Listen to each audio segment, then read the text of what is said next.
understand that I think I missed evidence. we can dispense this quickly.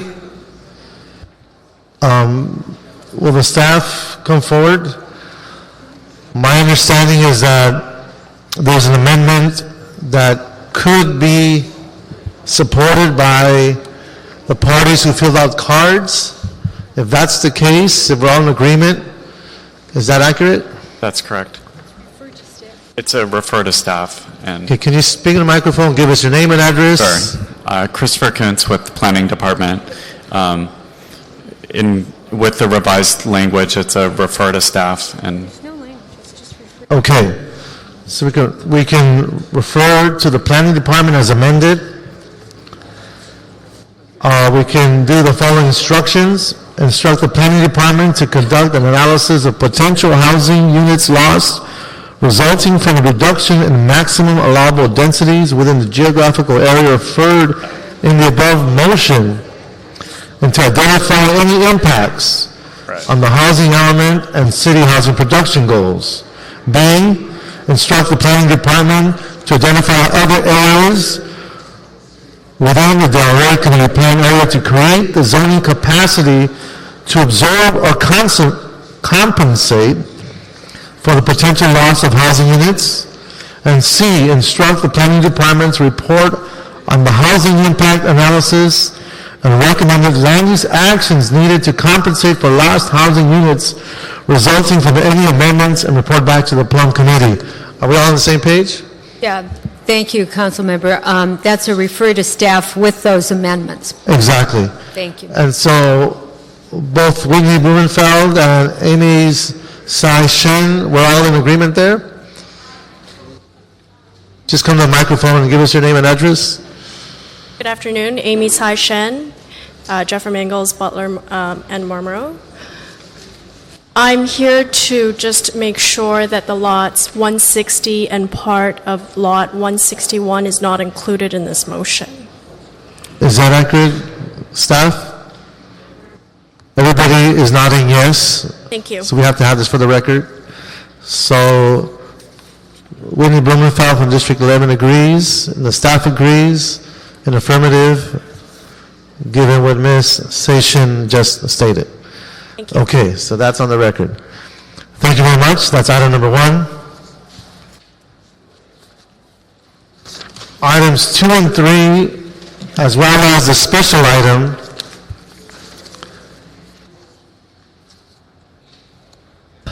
I'm going to take a step back, colleagues, and please bear with me. But there is an issue of how this subject matter was published on the agenda. As such, we want to make sure that what the public is seeing and what's written on the agenda is what we're going to act on. And the council office wanted to make sure that we act on this all together so that it is very transparent that the impact and the significance of our actions are clear to the public. So, in accordance and agreement with the council office, Councilmember Perry, and I want to thank you for being here, we're going to move those items and continue to next week. Move is the wrong word. We're going to continue these items to next week, all 3. So it's done cleanly. I'm hoping that the planning staff and our clerk, Barbara, if we can make sure that the agenda reflects the actions we're going to take and it's very clear. That being said, I know there's many folks on those items that came to this chamber to speak on this item. And we have several cards. And I know that for many of you it's a hardship to come to this chamber in the middle of the day. And so I would like to afford you the opportunity to speak 1 minute each for the record, and we'll continue this item for next week. And that way we are respectful of your time and understand the effort it takes to come to council. Les voy a decir en español porque yo sé que hay muchas personas aquí en español. Si, if you please bear with me, the English-speaking audience, I want to make sure I say this in Spanish. There's Spanish speakers here as well. Ahora vamos a continuar nuestras acciones para la semana que viene. Sabiendo que ustedes han llegado para tratar este tema y la importancia de esta acción. Lo que vamos a hacer es mantener esta porción del comité y les vamos a dar a ustedes un minuto para tratar el tema, darnos sus opiniones y vamos a continuar este asunto para la semana que viene. Porque no queremos que lleguen aquí y no tengan la oportunidad de hablar y participar en el proceso cívico. Con eso vamos a continuar esta acción, pero sí vamos a escuchar a ustedes que han llegado aquí para presentar las opiniones acerca de este tema. So with that, Councilman Perry, would you like to share a few words before we get started with public hearing? We'll give everybody 1 minute each. Actually, Mr. Chair, if you wouldn't mind, since the community's made such a tremendous effort to come here today, I would like to speak last and let them go first, if that's okay. Fine. That's great. Thank you, Councilmember. So, okay, item 2, we have a card. Okay. So we have Ted Wu, I believe it's Dennis Hathaway, Roger Moliere, John Mackel. Come on up to the microphone, give us your name and address. You have 1 minute each. William Botero. If you can form a line, that'd be great. We can move the committee quicker. Thank you so much. Give us your name and address and welcome to the committee. Thank you, President. My name is Ted Wu. I reside at 2700 Military Avenue, Los Angeles, 90064. In the deference to time, I would give you 3 reasons why the SUD should not be approved. SUD being this supplemental use district. There are many, but I'll give you 3 in the deference of time. Number 1, it does not satisfy the requirement for SUD as stipulated the Los Angeles Municipal Code number 13.11.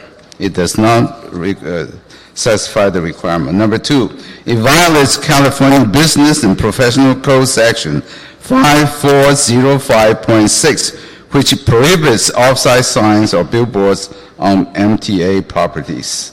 Number 3, the most important, for the safety of the people who travels on A. It ignores the warning of potential traffic hazard. Thank you very much. Thank you, sir. Thank you for your succinctness. I will submit this to the Secretary as a record. Please, sir. I believe it's Mr. Dennis Hathaway. Is that accurate? Thank you. My name is Dennis Hathaway. My address is 1072 Palms Boulevard in Venice.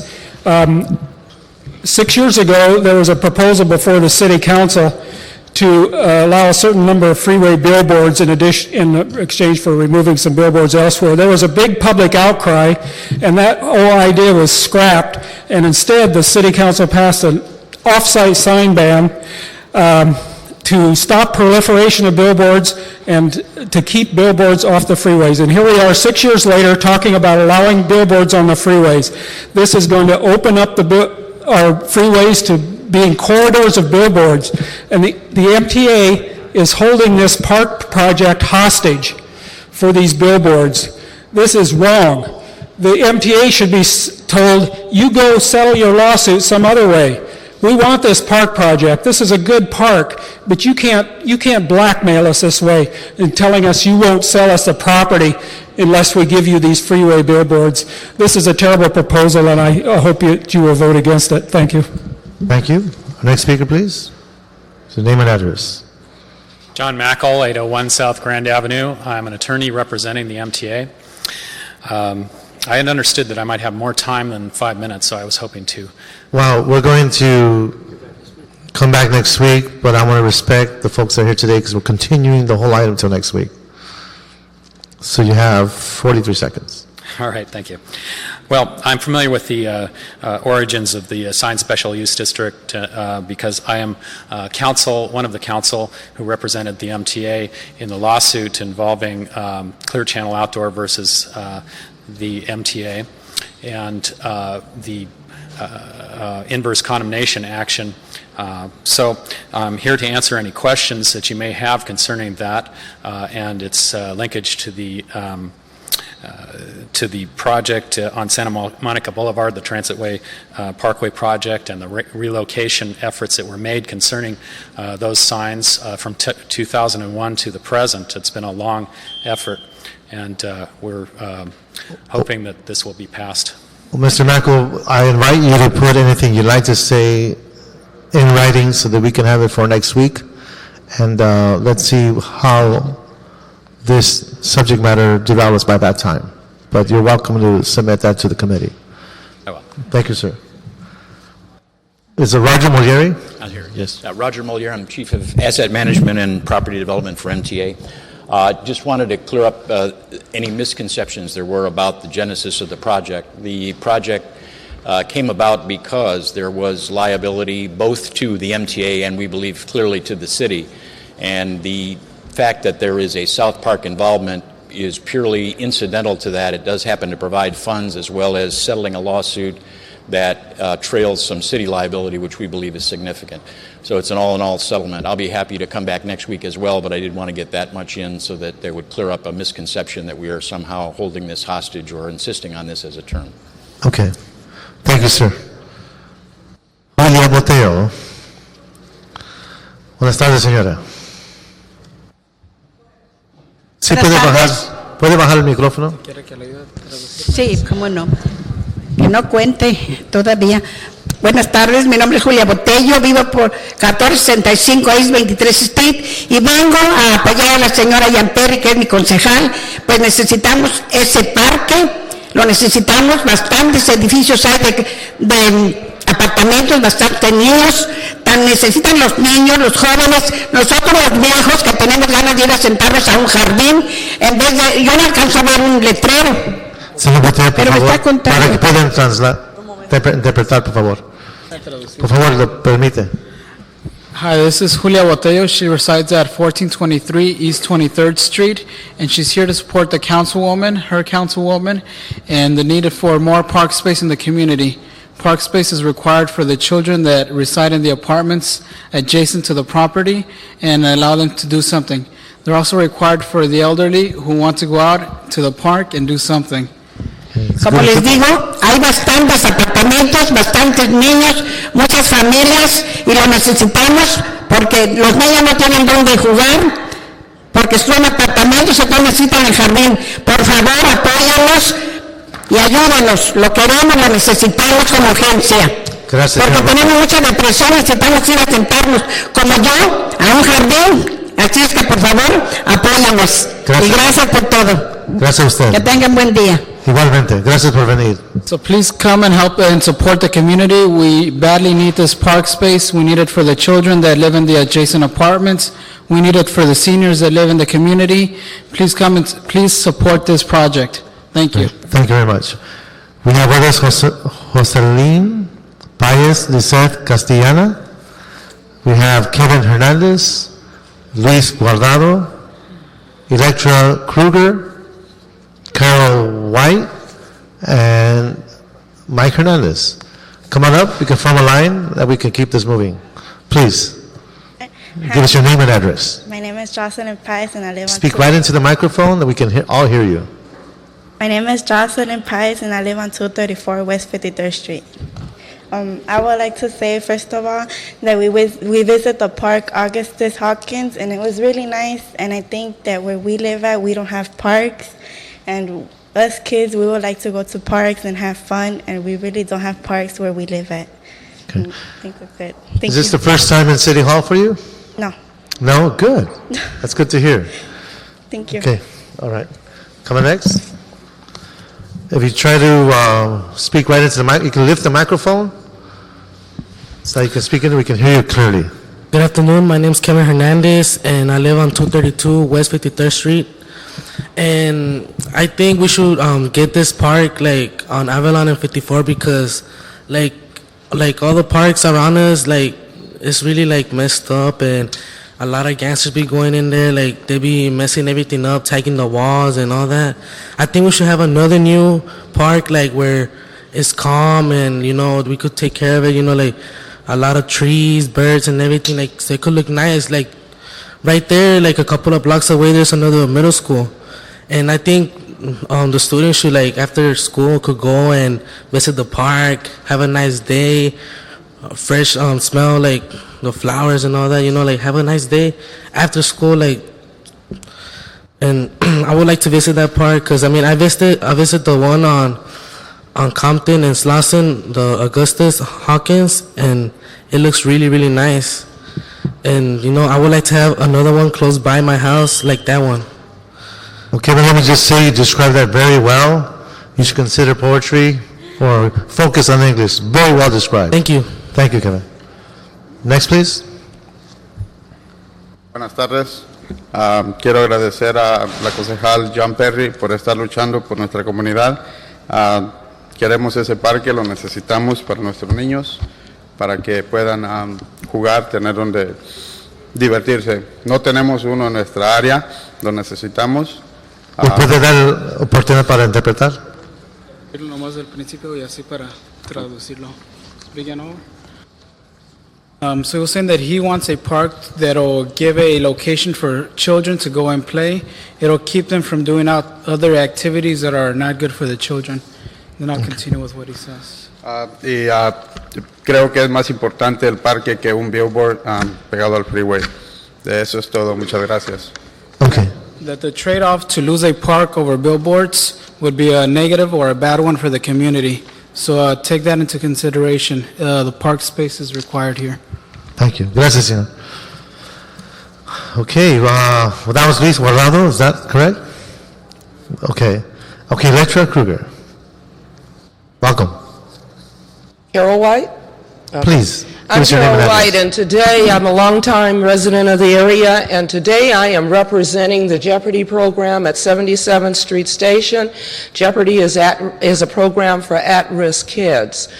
And it's my point is that when we weigh the trade-offs between having a safe and secure place for our children to go, someone where they can have an educational experience over someone else's preferences not to have signs on the freeway, I think that's a little twisted. I think that we need to balance and find out what's important in our communities. I'm hearing from people who are coming from outside of the area that don't even drive through our community, and which is really a concrete jungle. This would add so many opportunities for these kids, not only to be in a safe place, to relieve them of the stress of living in the inner city. I work with these kids every day. I'm on my way back to my kids. I just left them. So I'm just saying, let's don't get it twisted and let's get it right for our kids. Thank you. After Mike Hernandez, we have two more cards. Joran Johnson and Adela Barajas. And Carol White. Mr. Chairman, members of the committee, I sat on the council back before 2001 when I was approached by the Department of Public Works to basically see if I would allow billboards to go on the Broadway corridor above the cornfields or on San Fernando Road, because they were taking 14 billboards down from the Santa Monica Parkway project. I basically said no. I was also acting chief of staff for Councilmember Holden when Public Works came to him and asked him if he'd consider putting up the 14 billboards on the Jefferson Boulevard corridor, and at that time we said no. There's a potential liability facing the city because those 14 billboards came down of $17 to $19 million. And in today's budget, you need to ask yourself, how many rec leaders does that pay for? How many police officers does that pay for? How many DNA kits could be supplied with that kind of funding? But we, the city, face that liability. And that's why I think Councilwoman Perry, basically, in wanting to put a wetlands park in her district, and when MTA approached and said, if we could work these things out, it could be a win-win situation. I just wanted to give you a perspective because the liability is there. The 14 billboards did come down. and this action in creating a supplemental use district for two-sided two billboards would be basically rectifying something the city knew it was doing a long time ago. Thank you, Mr. Hernandez. Thank you for that background. John Duran Johnson, Adela Barajas. Hi, John Duran Johnson, 971 East 43rd Street. I'm here representing Phillips Temple Church as well as the Central Alameda Neighborhood Council. We're here in support of the proposal by Councilwoman Jan Perry for at least two reasons I want to lift up. The educational and the recreational value that it provides for the children and adults in our community. And I'm somewhat disturbed by the fact that some people would say our coming here today would be something similar to a dog and pony show. We're talking about the lives of children and adults who deserve just as much of a quality of life as some of the high-priced lawyers that are going to get paid for some of these things that are going on. So I urge you to support this proposal. Thank you. Thank you, sir. Our last speaker, Adela Barajas. Good afternoon. My name is Adela Barajas, and I represent the community because I live there. I want to tell you how important it is that you create this open space into a park. See this button that I have here? Today, it's been a year that my sister-in-law was murdered. And I'll tell you what the reason for the violence in our community is. It's the lack of jobs. And a park would bring youth opportunity to not only view something different, something that you see by Santa Anita, something that you see Palo Verdes, something that you see in Laverne. And all these other communities that I'm mentioning, you pretty much have a park every other corner so that the parents could have somewhere to take their kids and walk. Okay, not only do we live in the lower part of LA, in the area that no one really wants to pay attention to because you have to really face a true reality. So I challenge you to please support our councilwoman, because turning this space into a park, not only are you going to give our youth the opportunity to view something different, but you're also going to employ youth, and that will keep them away from violence and reduce the crime in our area. I have a flyer for all of you. Thank you. Thank you, Ms. Barajas. All right, that closes the public hearing portion of the items that have been cited. I want to ask Councilor Perry if she'd like to come forward, and we'll be continuing all the three items for next week with the appropriate and accurate language in our agenda. Thank you very much, Mr. Chair, and I appreciate the time that you've given me today.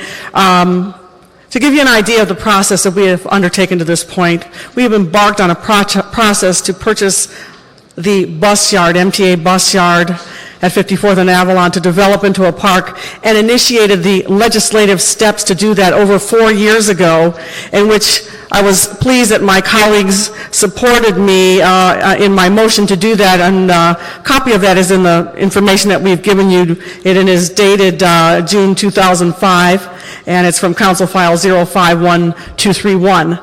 Like any project, it has its own special features, its challenges, and requires a great deal of planning. We have participated in negotiations with the MTA, with community stakeholders, and have amassed about $19 million for site acquisition and park development. The funding includes $8.1 million of Prop O general bond funding, as the project will aid in cleaning stormwater runoff. It's an important project that will improve the quality of life for the residents in the area, and will create a beautiful slice of nature instead of a fallow, underutilized bus yard that is filled with gravel and dust. Will bring greenery to a highly urban space with an area that significantly needs park space. It should be noted that while there's a wetlands at Slauson and Compton, this wetlands will be a larger, one-of-a-kind recreation space that will act as an educational facility, a community facility, a green space. Hopefully one day we will be able to attain green corridor status. It should attract residents from all over the city. Phase 1 of the Wetlands Park will combine numerous elements for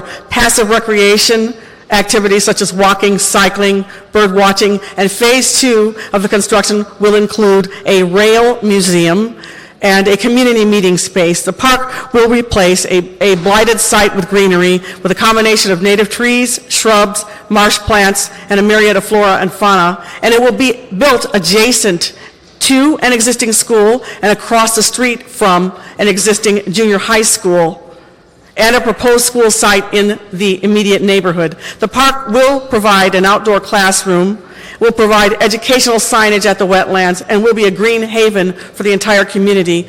This project provides green space in a park core area of the city, and I don't think I need to explain that again. It will rival parks throughout the region, and it will be located squarely in the middle of one of the most park core areas in the city. The potential is clearly enormous. So for the past 4 years, we worked with the MTA to purchase this 9-acre underutilized site. The willingness of the MTA to sell the city the site at 5413 South Avalon Boulevard is a result of a lawsuit brought about by Clear Channel Outdoor against the MTA. The suit is the result of actions taken by both the MTA and the City of Los Angeles. In short, Clear Channel is suing the MTA for canceling leases and removing 14 of their revenue-producing billboards along Santa Monica Boulevard to allow room for the Transit Parkway Improvement Project.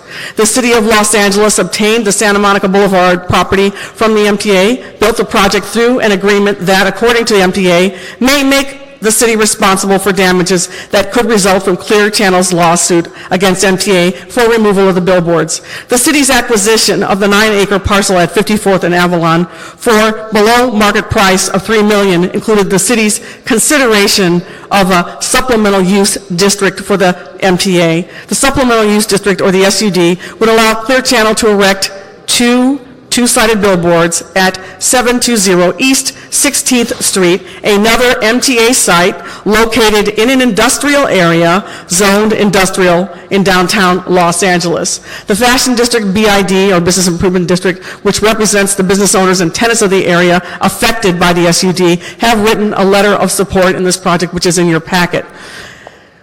This is, since 2006, this project has gone through numerous board and committee approvals, as well as a full environmental impact report.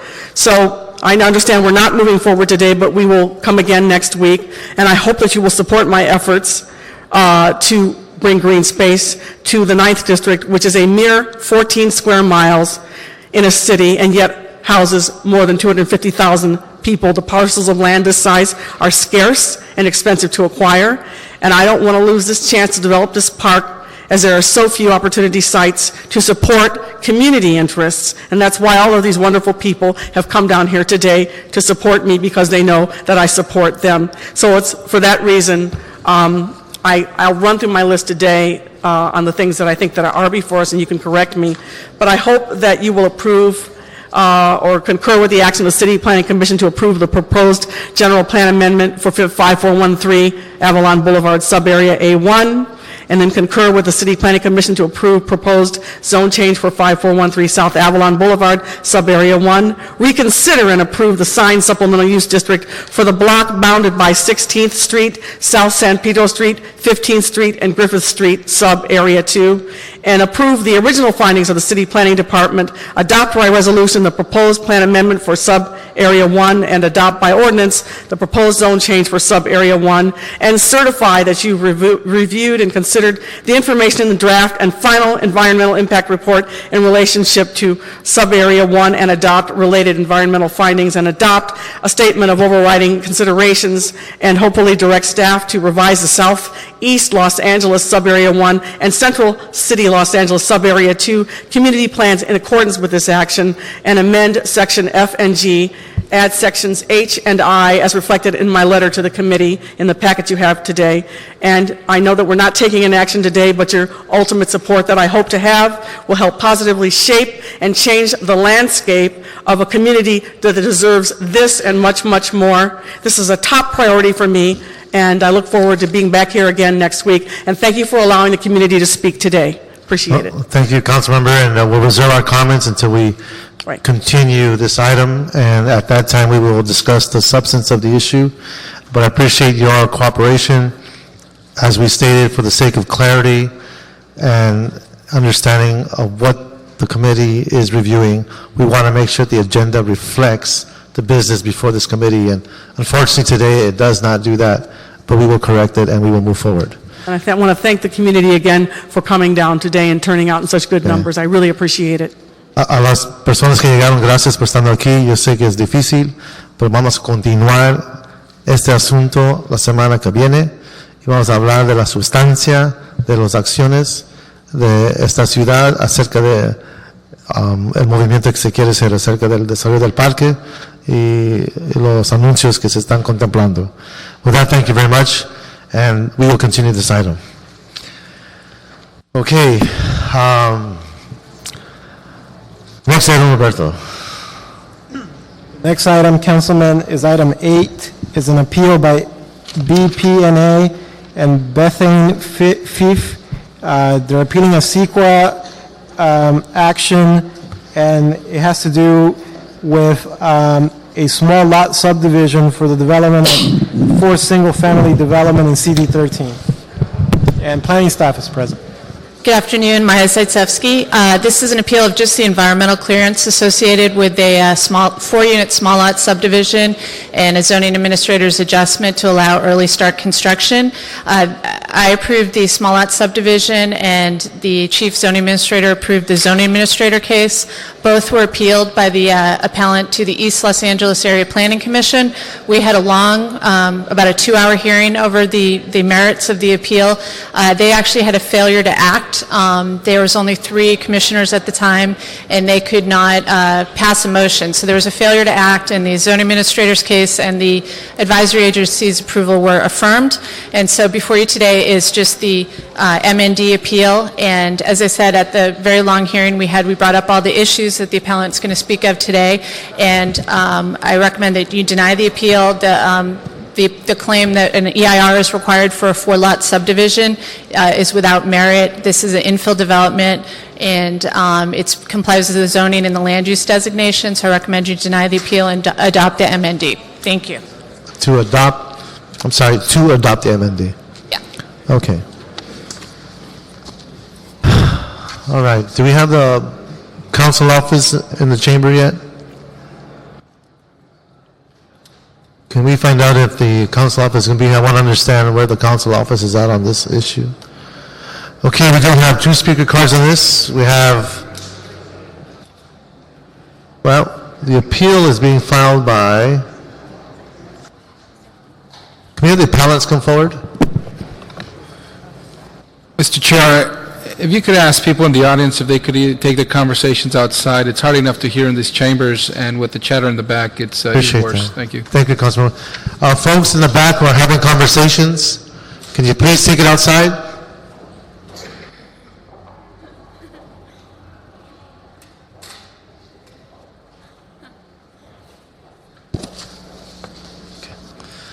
Please, give us your name and address. My name is Philip K. Fife. I own the property at 1320 Edgecliff, and my daughter Beth Ann lives there. She is the appellant. I'm an attorney. Spent 8 years of my life as a planning commissioner, so I have some empathy for what you're dealing with. With respect to it's our understanding that at the East LA Area Planning Commission hearing held on 10/10/07, 2 commissioners were present, and the third person was a member of city staff who took the position he could not second a motion made by either one of the identified planning commissioners. So it's our position and our understanding, we've never been able to get minutes of that meeting, but it's our understanding there were only 2 of the 5 members present, and thus the inaction was a result of a lack of quorum. And the first point in the brief that I've filed, and I realize you haven't had time to read it, would be that the matter should be remanded back to the East LA Area Planning Commission for consideration by a quorum of members. Secondly, if that is not the conclusion, the argument is that we believe that the small lot subdivision ordinance is a project under CEQA and should have been the subject of a full-bore EIR as intended to be applied to existing developed neighborhoods, such as the neighborhood here. This neighborhood is historically been developed despite zoning for RD15 and RD2 with single-family development, 1 home per lot.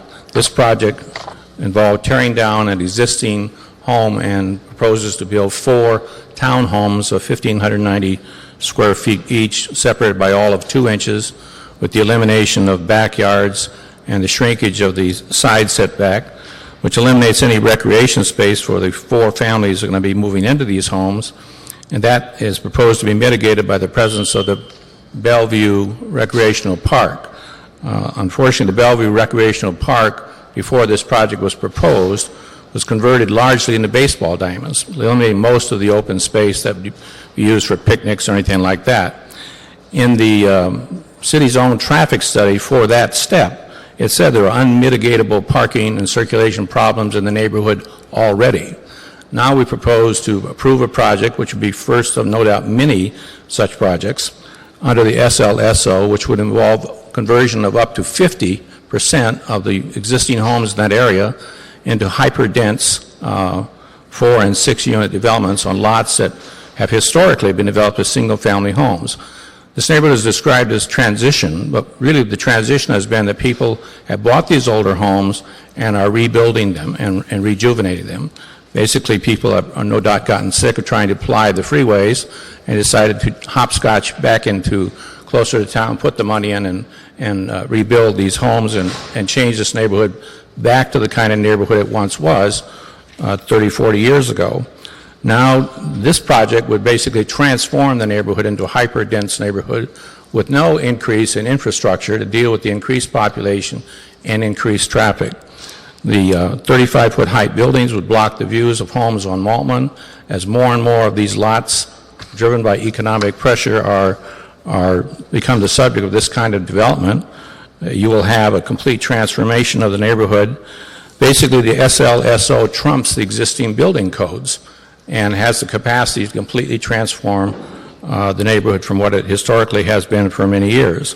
CEQA describes as a project any kind of general plan amendment or zoning changes which have the potential to create significant environmental impacts, and requires that you consider not only the immediate impacts but also the reasonably likely future impacts.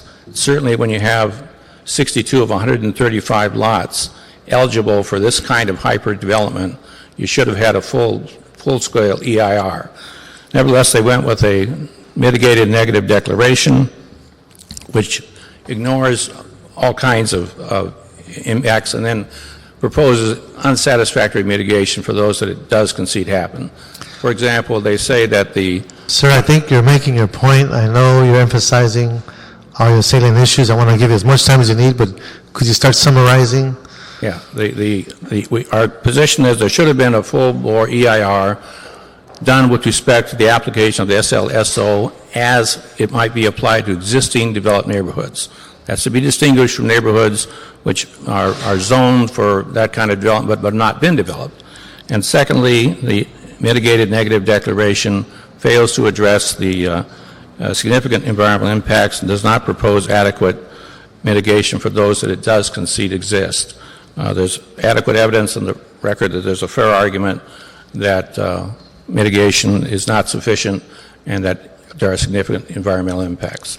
Thank you, sir. Thank you. Again, thank you for your cooperation. Next we have is Juan Lee and Matt Foss. Are you here? And then we'll ask the council office.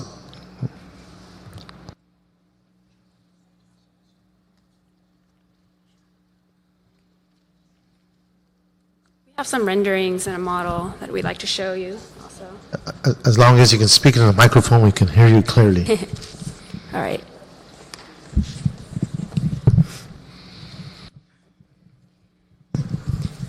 My name is Juan Lee. I'm the owner and architect at 1372 Edgecliff Drive.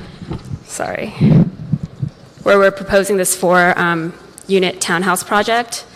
We purchased this lot about 1.5 years ago and designed these 4 townhouse units for it. Last May, we went before the Silver Lake Urban Design and Preservation Advisory Committee, where we received unanimous support from over a dozen members and neighbors. The next June, we also went before the larger Silver Lake Neighborhood Council and again received unanimous support from over a dozen board members. After that, we went to a public hearing before the Deputy Advisory Agency where the project was approved. An appeal was filed, and in October 2007, we had a public hearing before the East LA Area Planning Commission. At this time, the commission failed to uphold the appeal, which resulted in the automatic affirmation of the Deputy Advisory Agency's determination. And now we are here before you today because the adequacy of the M&D is being appealed. The appellant claims that an environmental impact report should have been prepared. The site is located half a block south of Sunset in the Silver Lake area near the Sunset and Hollywood Junction. The 4 townhouses will be replacing an abandoned and boarded up structure that had been vacant and deteriorating since the 1994 earthquake. When we purchased the lot, there's actually multiple code enforcement violations on the lot, including an abate order requiring the demolition of the house due to dangerous conditions. This neighborhood is an eclectic mix of small and large buildings.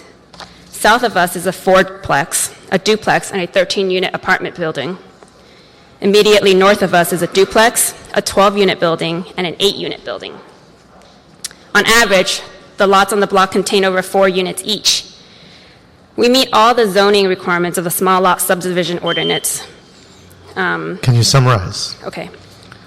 In short, I guess what we'd like to say, I'm sorry, Matthew Foss also with the applicant. We tried to propose a project that was consistent with all codes, of which the small lot subdivision ordinance is one. We meet the density requirements of the underlying RD 1.5 zone. We're 35 feet tall instead of 45 feet tall, which is allowed by code. We've got a 1.5 FAR on the project that we've proposed, which is less than half of the 3 FAR that would be allowed for 4 apartment units by right with only the review and approval of a building permit. We've really tried to do the best that we can in terms of reaching out to neighbors, in terms of reaching out to the Silver Lake Neighborhood Council, and in terms of working with city staff. We really appreciate the work that they've put in, and we respectfully ask that you support the project. Thank you very much. Okay, any questions by colleagues from any of the speakers? None? Okay, can we have the council office representative come forward, give us your name and your position? Hi, Kelly Bernard, Director of Planning and Economic Development for Council President Eric Garcetti. Thank you for allowing us to speak before you. Our office has supported this project from the very beginning. It has worked very hard with the Neighborhood Council to receive support, as stated by the applicant. It is a by right, according to the small lot subdivision. It's the type of project that we like to see. I know it's been appealed on CEQA, and there's a question about should it have done a full EIR been completed. We believe and we support the city's staff recommendation that an M&D that's all that was required. This project area is in transition. It is not a single family. It's not a neighborhood of only single family homes. It is a block of multifamily homes, and we think it is consistent with the character. And we continue. Our support remains for the project, and we ask that you affirm the ZA's determination. Okay, so you reinforce the compatibility Absolutely. factor given what's being proposed. With what's existing already in the neighborhood. So. Okay. Anything else you'd like to add? Thank you very much for taking the time. Appreciate you being here. Maya Zaitsevsky, Planning. I just want to clarify, the comment was that there was 2 commissioners at East LA and then 1 staff person. That's not correct. There was 3 commissioners. The commission president did not know that he could second or motion himself, so it's sort of, I know that it would seem unusual for someone going to the commission meeting and not understanding what was going on. I think he was incorrect in saying that he couldn't second a motion or couldn't motion himself, but there was 3 commissioners, there was a quorum. What's before you is not the small lot ordinance today, it's just this environmental clearance for this project, which is a small lot subdivision, but even the small lot subdivision is not before you, it's just the environmental clearance. The small lot subdivision ordinance was adopted several years ago, and the time for questioning the environmental clearance on that is long past. Right. Okay, thank you for clarification. Questions, Councilmember? No? Questions? I'd like to take an action? Take an action on this item. Very Please. clear. That we support the zone administrator's request that the M&D is sufficient and no EIR is required. Okay, so Councilmember Weiss, has been an action proposed? And deny the appeal. That'll be the recommendation of the full committee. Unanimous. That'll be the action. Okay, Roberto, where are we at now? The next item, Councilman Smith's Las Lomas motion. Okay. What item is this? Item 14, Council. Item 14.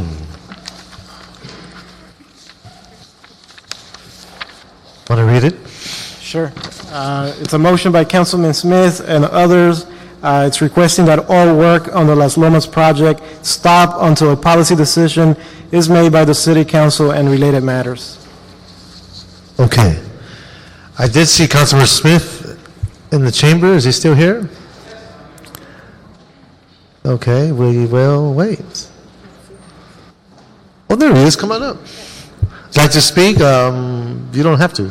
Okay. All right, I want to make sure I acknowledge you, Councilmember Smith. Thank you for joining us, your patience. So we'll go into public comments. Let's hear the staff, and while I set this up with the public comment, make sure I get the cards in queue.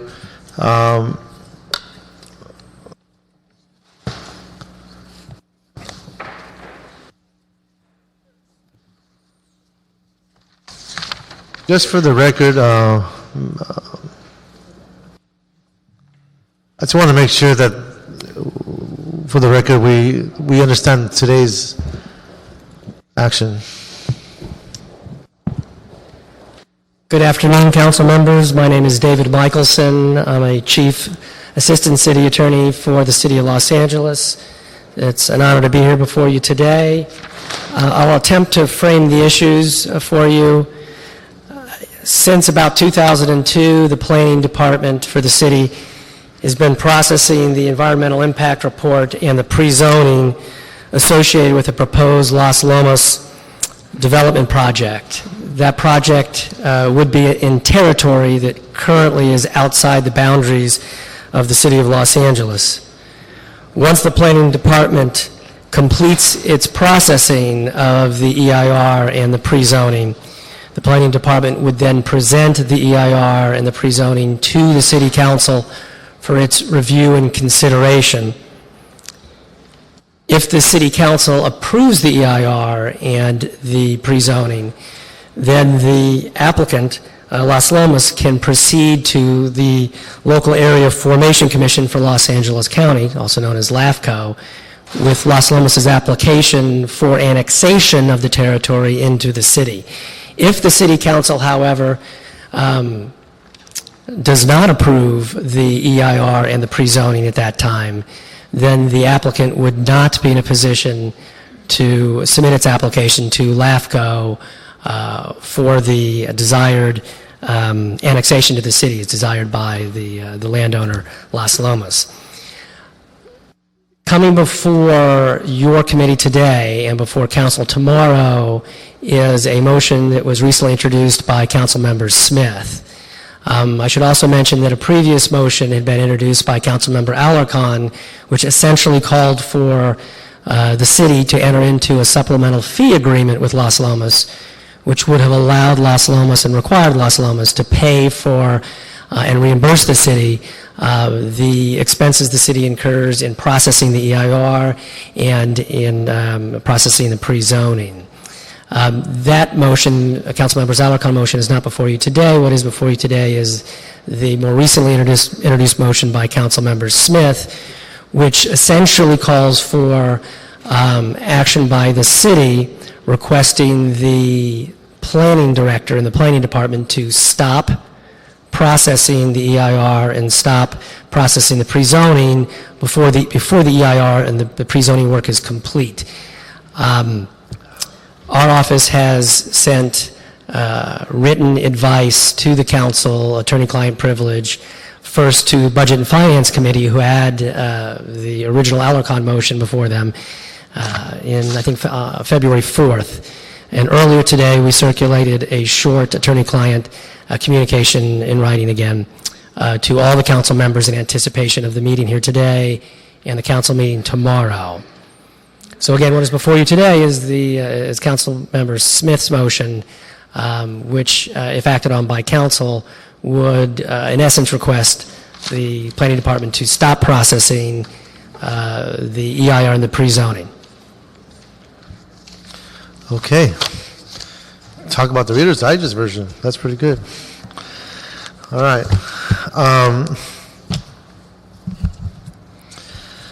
We have several cards. I did see Councilmember Alarcon just walk into the chamber, and just like I offered Councilmember Smith the opportunity to speak, he denied. It's up to you if you want to speak as well.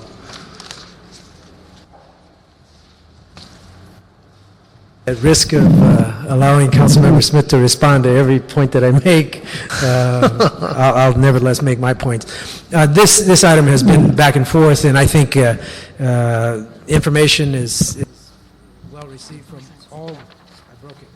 You accidentally turned it off. Are we back on? Okay.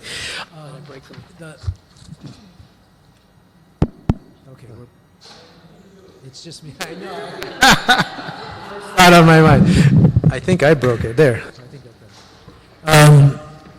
This issue, the council members have been lobbied and provided information.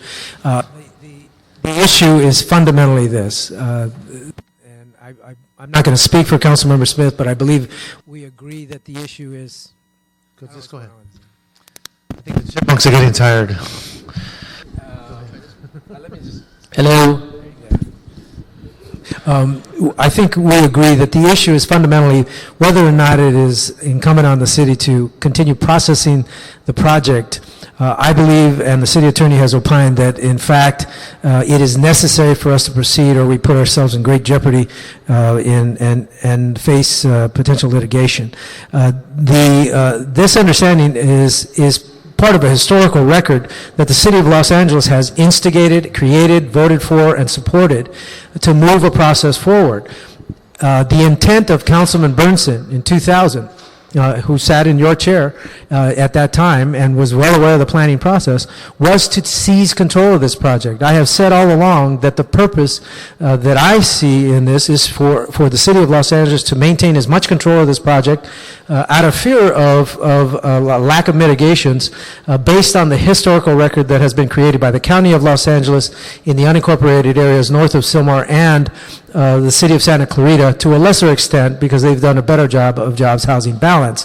The fact of the matter is the county has done a horrible job of jobs housing balance in this area, and the Newhall project that they just approved for 21,000 homes without any jobs to go along with it is indicative of their disrespect downstream for Los Angeles and the impacts on Los Angeles.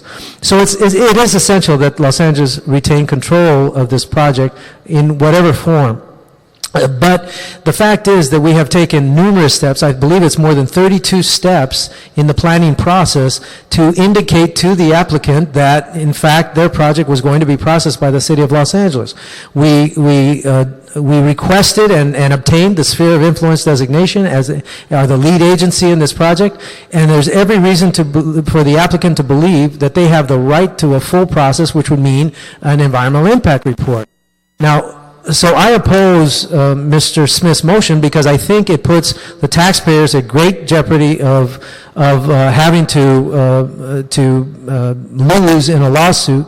But I also think that a vote in opposition to Mr. Smith is supportive of the California Environmental Quality Act, which protects both the community against environmental negative impacts, but also it speaks to a process that must be respected, and that process would be that once you assert yourself as the lead agency, in this case, over the sphere of influence issue, and take specific steps by the planning department and other entities of the city, the transportation department as one, to act in a way that would allow them to believe that they would have the opportunity to present a full EIR, that you in fact are making a promise, a commitment that I believe would put them in a position to prevail in court against the taxpayers of Los Angeles. So I would urge that this committee vote against this item.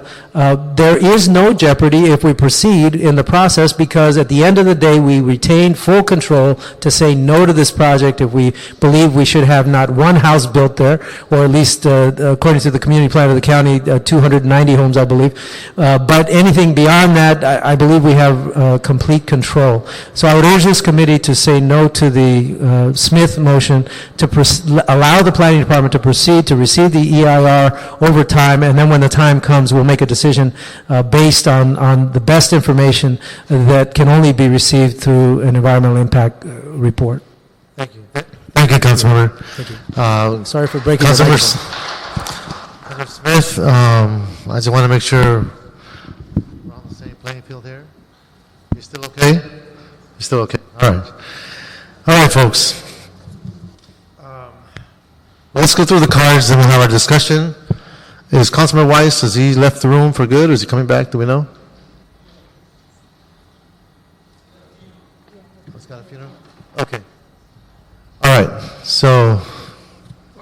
I have one question before we proceed. And they're all off. Oh, no, there it goes. One of the things we do consider as we make our decisions and on the merits of a project is whose district this is. And I haven't gotten a clear answer as to whose district will this be annexed to, or whose district this is nearest. Have we determined that, or do we know that?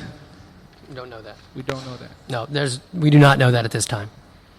We do not know who this will be annexed to, so That's correct. it could be either... It could be multiple council districts, frankly. It could be one council district. There's a number of options that might play out depending on census data, I think primarily. Thank you. But can we narrow down to 3 council districts? 4? I think yes, I think you could narrow it down to 3 or less. 3 or fewer, yes. 3 or less. So currently, we're looking at potentially Councilmember Alarcon, Councilmember Smith, and Councilmember, who would be the third?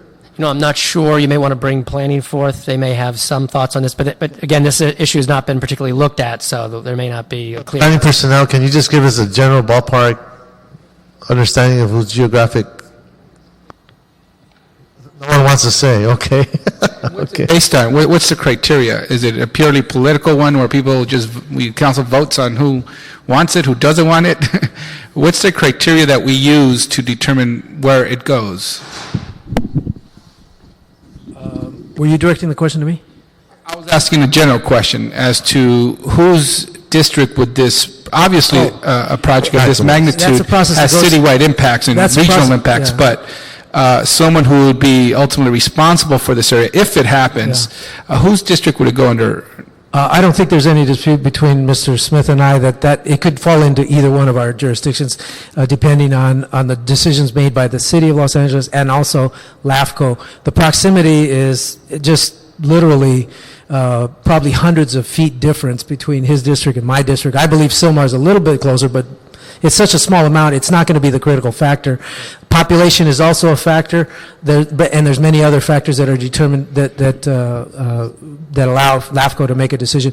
But the City of Los Angeles also plays a role in where that goes. So I think it's fair to say that the impact of this project is going to be substantial on his district as well as mine. I have no problem with him weighing in. And the top 2 contenders then. We're the top, well, I don't think there's any other contenders. but candidates, I should say. Yeah, I did want to point out something I neglected. My staff reminded me that I have amended my motion to indemnify the city against future lawsuits, and that has been incorporated into the motion, so. Okay. Which raises another question. What is before us today is the Smith motion, right? The LRCO. So even the amendments that were made at the Budget and Finance Committee on indemnification, that is moot. It's no longer before us. Is that accurate or not?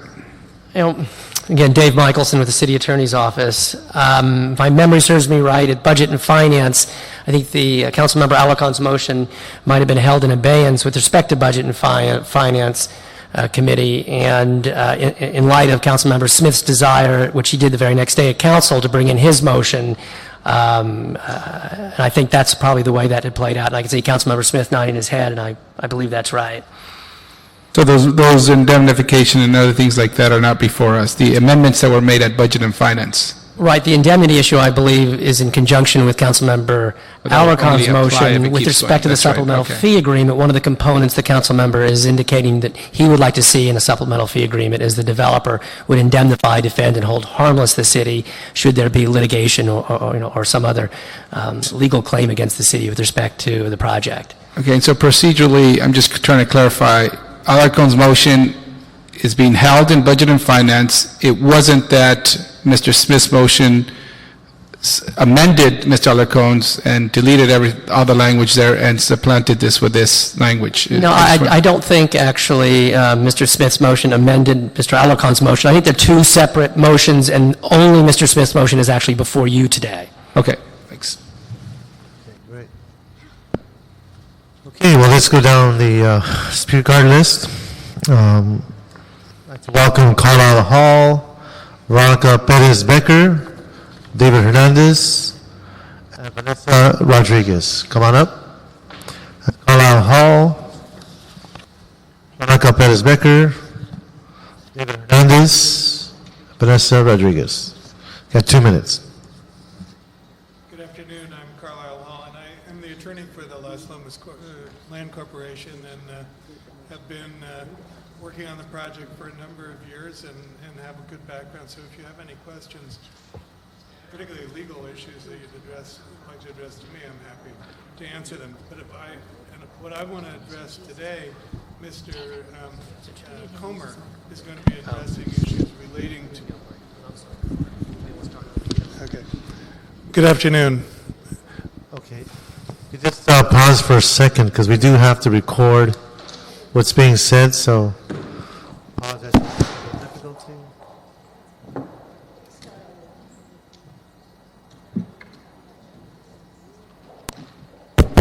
Test 1, 2. Hello. Can you hear me? Check 2. You can use this one because I can share my talk. No problem. Does that also record?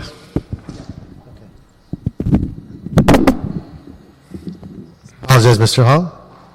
Good afternoon. I'm Carlisle Hall, and I'm the attorney for the Las Lomas Land Corporation, and I'm happy to address any questions you may have about the project, including its legal issues.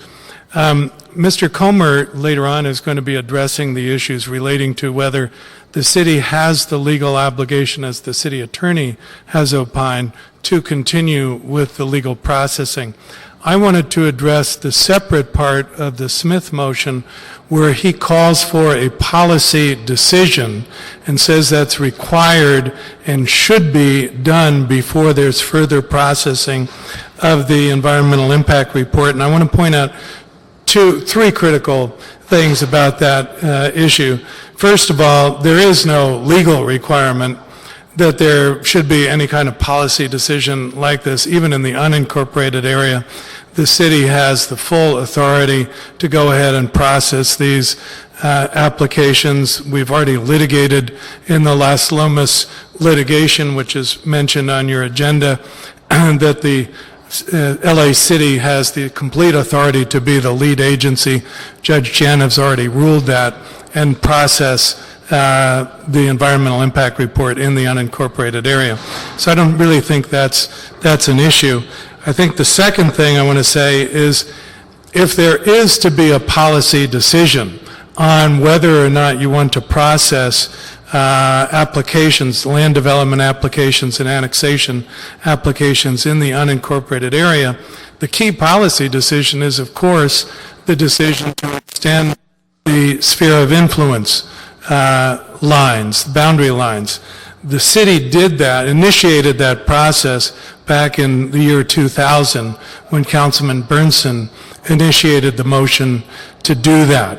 At that time, the city specifically said, as was mentioned earlier by Councilmember Alarcon, that it wanted to take over the authority to plan and control that area. Since then, the city has reaffirmed that. It's adopted the sphere of influence lines and has essentially done everything that it normally would do to say that it intends to process these applications on behalf of landowners and developers. Thank you. Thank you, sir. Veronica Perez-Becker. Good afternoon, council members. I'm Veronica Perez-Becker with the Central City Association.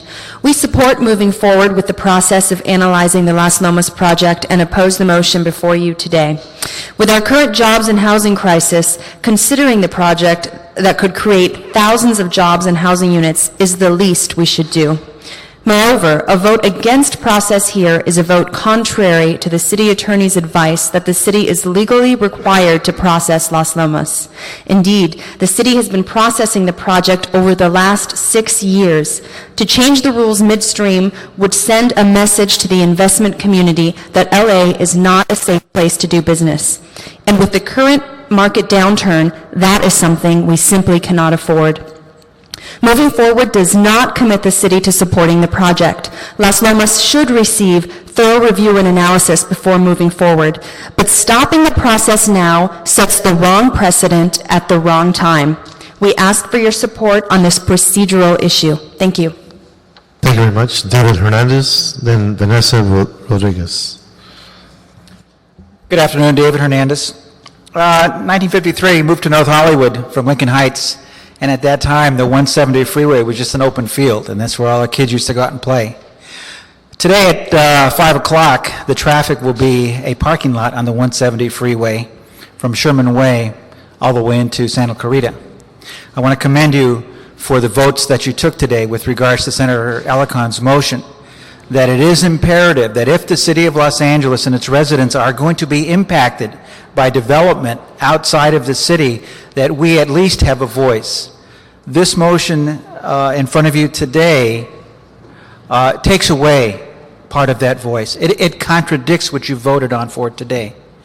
The Environmental Impact Report would give the residents of Los Angeles a voice in the process, even if that voice is to say no, the mitigation is too little too late. I would rather be in a position and have the residents of Los Angeles and those that are impacted on the 170 and the 405 and the 5 freeway to be able to have a voice and to be able to take a position. So I urge you, especially since it's 3:30 and this matter will be before the full city council tomorrow, to stop the process today prior to the hearing tomorrow would be an undue burden not only on staff, but on the residents of Los Angeles. Thank you. Thank you, sir. Vanessa Rodriguez, and then R.J. Comer, I believe, and then Jim Heffenhaus. Good afternoon, council members. Vanessa Rodriguez, Los Angeles Area Chamber of Commerce. And the Chamber has not taken an official position on the Las Lomas project itself. However, we are strongly supportive of moving forward and ensuring that this lawful process is not short-circuited. The city spends a huge amount of time talking about the importance of creating jobs and housing and supporting transit-oriented development. Yet when it comes down to actually moving forward on major projects aimed at accomplishing these goals, we often hear, "not in my backyard." Then the question from us to you becomes, if not here, then where? If this committee votes to stop this lawful process now, you will be sending a terrible message that the City Council is more interested in talking about jobs, housing balance, and transit-oriented development rather than genuinely doing something about it. The city should fairly process and vet innovative development proposals such as Las Lomas in an effort to bring high-quality, smart development into our communities. Anything else is just unacceptable. Thank you in advance for your consideration. Thank you. R.J. Comer, Jim Heffenhaus, and then Richard Slauson. Thank you, Mr. Chair and honorable committee members. My name is R.J. Comer. I represent Las Lomas Land Company.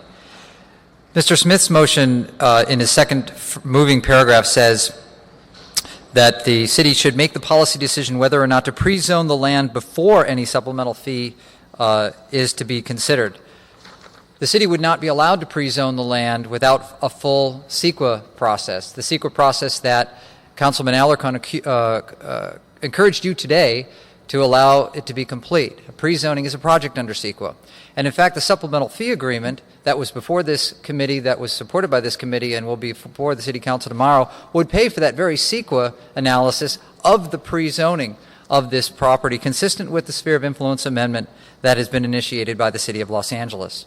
With regard to the reliance on the City of Los Angeles as the lead agency, that reliance goes back to 2002, and it started as a result of the Sphere of Influence Amendment initiated by the City Council to say that the city wants to have some control over development and its impact on the North San Fernando Valley. It was only after that that the Las Lomas project was initiated, and in the 6 years since then, and I've been on this project all of those 6 years, I can tell you that the city has taken many more actions than just 32 and involved many more department agencies than just the city planning department. Just the city Department of Transportation alone has had us redo the study 3 times, and in fact 3 different traffic analyses have been done at the direction of the DOT.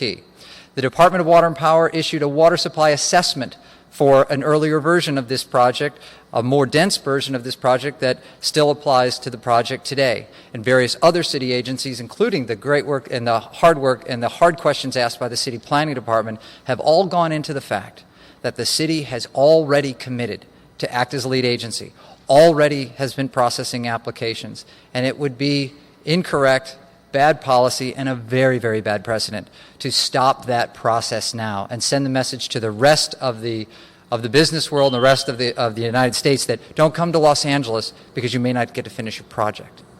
Thank you. Thank you, sir. Jim Helpenhaus, Richard Slauson, and Michael Whitaker. Thank you, council members, committee. The issue here, liability for the city. I mean, I don't think we're debating the project. That should come up at a future date after an EIR has occurred.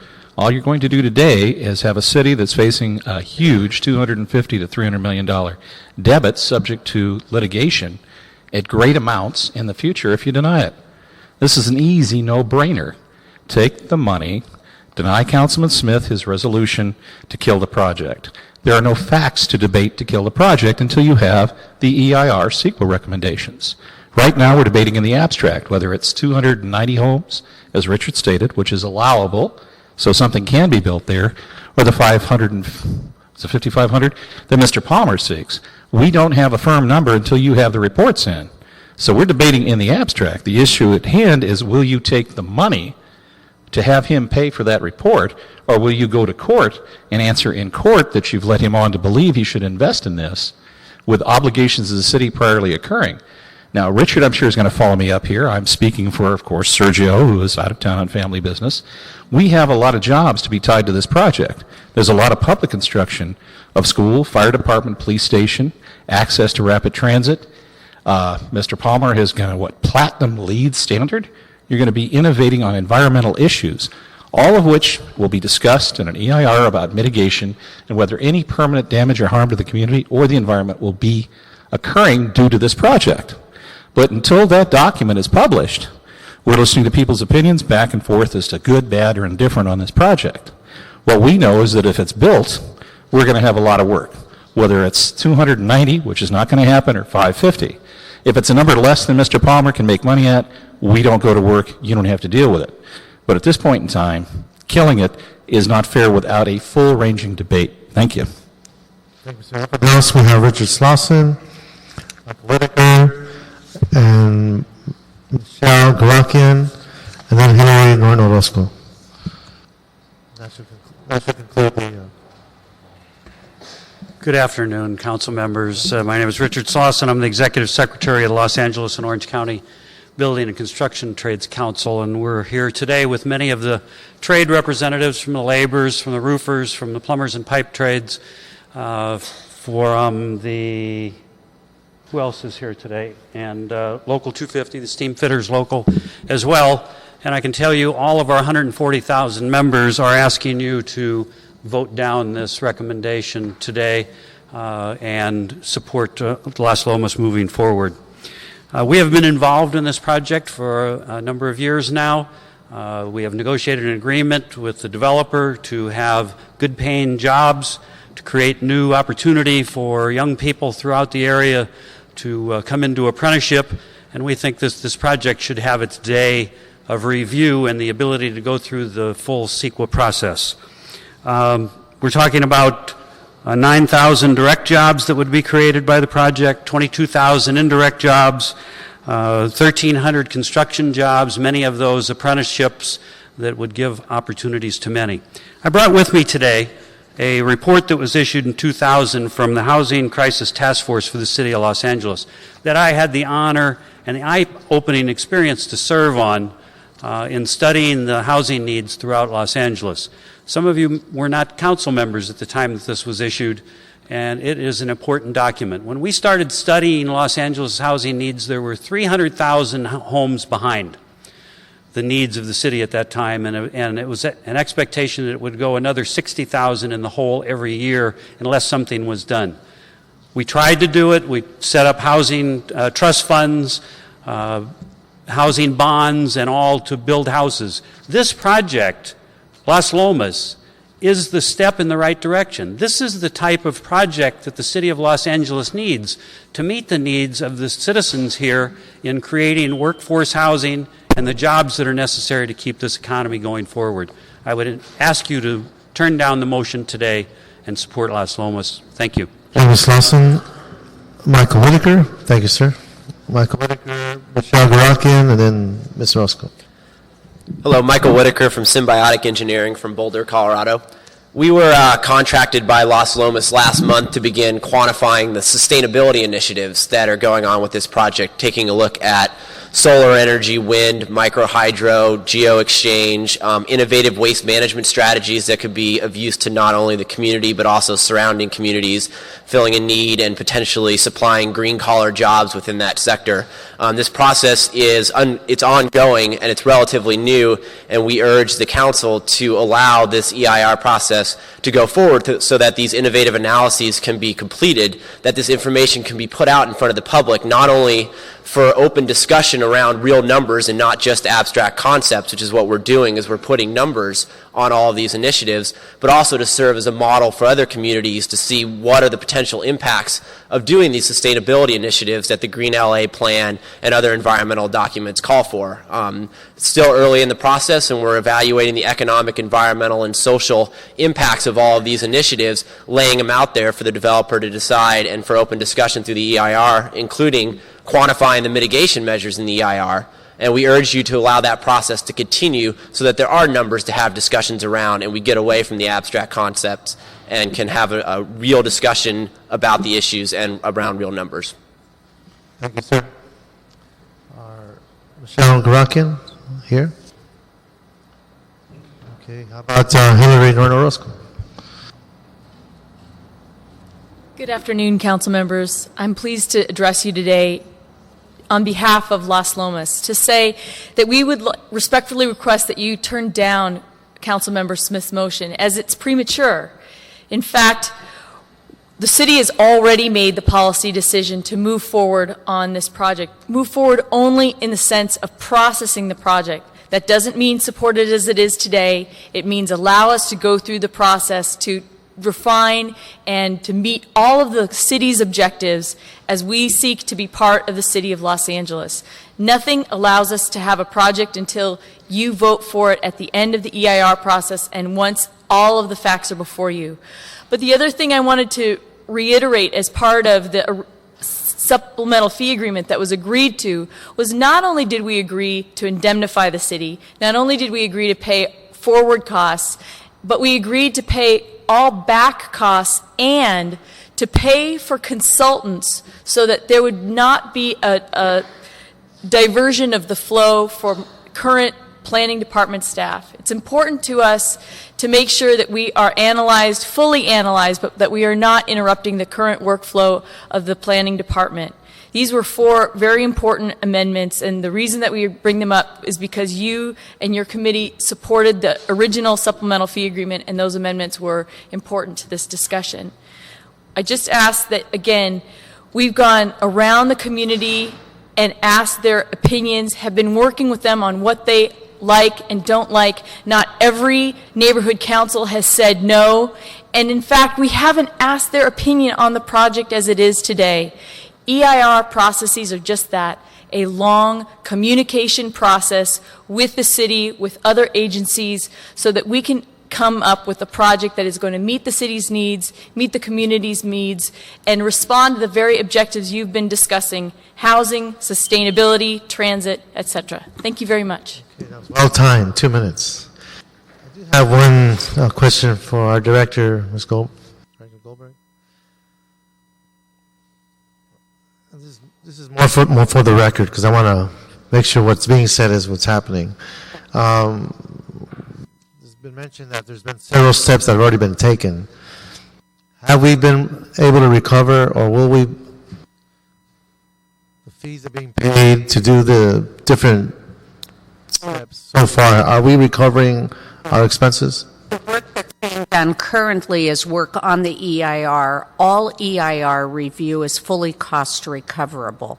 As the applicant moves forward with applications for entitlements, those are not fully cost recoverable and would benefit from a fee agreement that assures that we not only get the full cost of the work that the planning department will be doing on those, but would also give us the ability to fill in behind and add staff. And that's one of the flexibilities allowed with a fee agreement.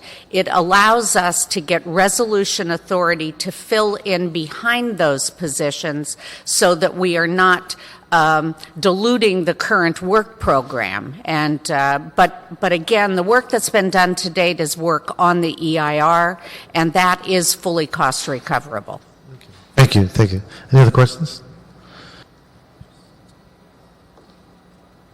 Ms. Goldberg, if you could come up to the microphone again, please. I have a question for you. Generally speaking, are these types of decisions made at this point for projects? In terms of decisions being made as to whether or not we actually process? Yes, at this point in the game. I don't think that typically it is something that we do early in the game. At least it's not been my experience.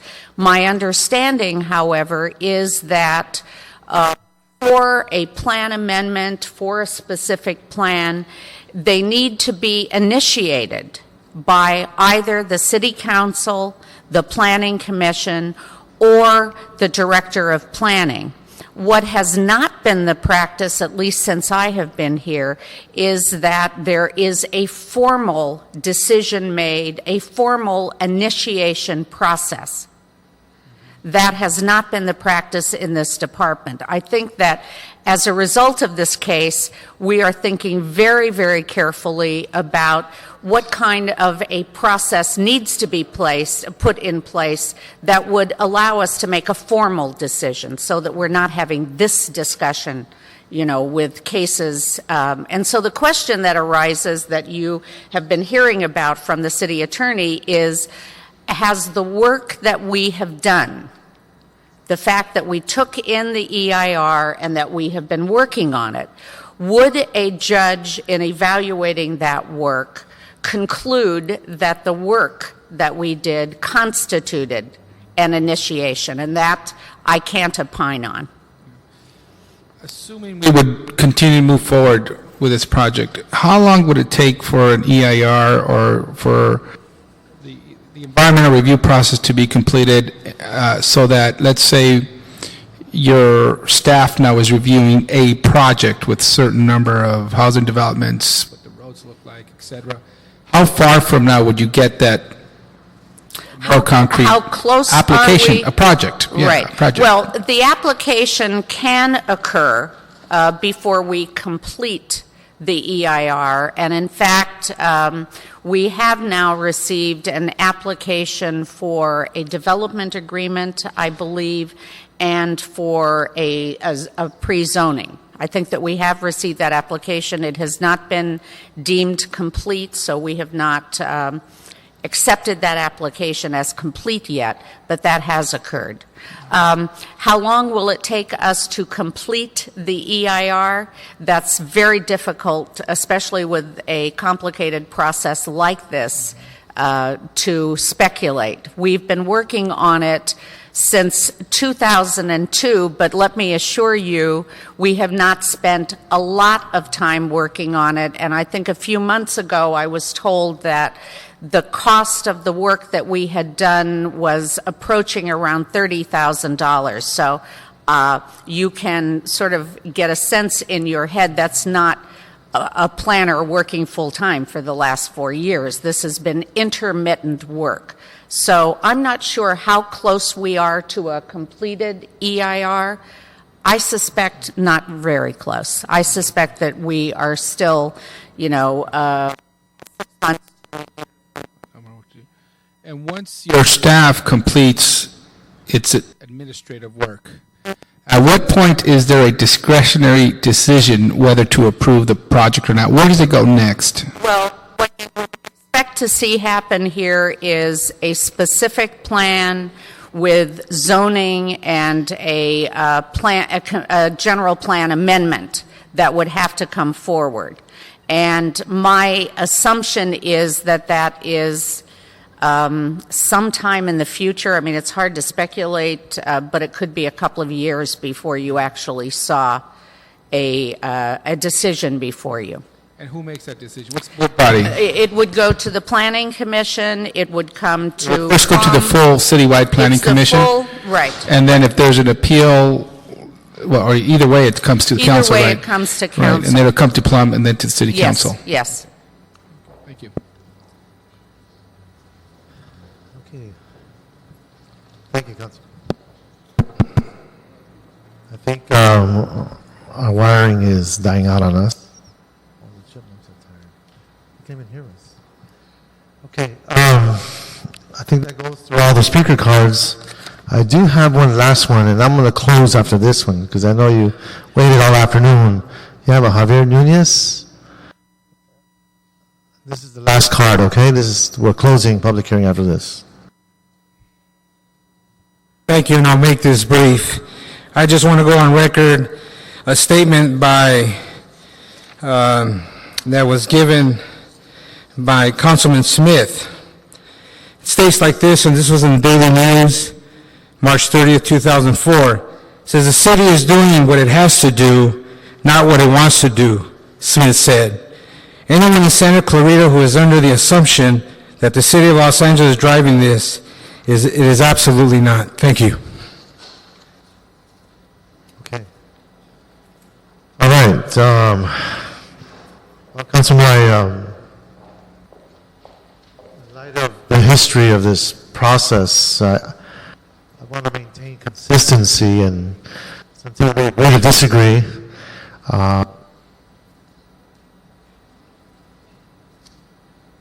Bottom line is tomorrow we're going to have that discussion on the floor. We can forward to this in council, the public hearing that we had today on the record. We can make a motion, take a position on this. As I go through the motions of that's before us, the directives, moving clauses I don't agree with. And so I can move to vote against or not support the motion, have it go to the council floor. We can just move the whole thing and let the council decide. Councilmember, this is an unusual decision, I think, for the Plum Committee to make. We just voted on an item previous to this on whether or not we think the MND was sufficient in the environmental review and whether we should do a full EIR. Those are more kind of items by which we have a threshold that we lay some facts to and agree whether or not they've met those thresholds. Here, it's more of an opinion. What do we think should happen? It is an unusual case that we get as a Plum Committee. And I think I stand by my previous vote in Plum that I think we should support a supplemental fee agreement.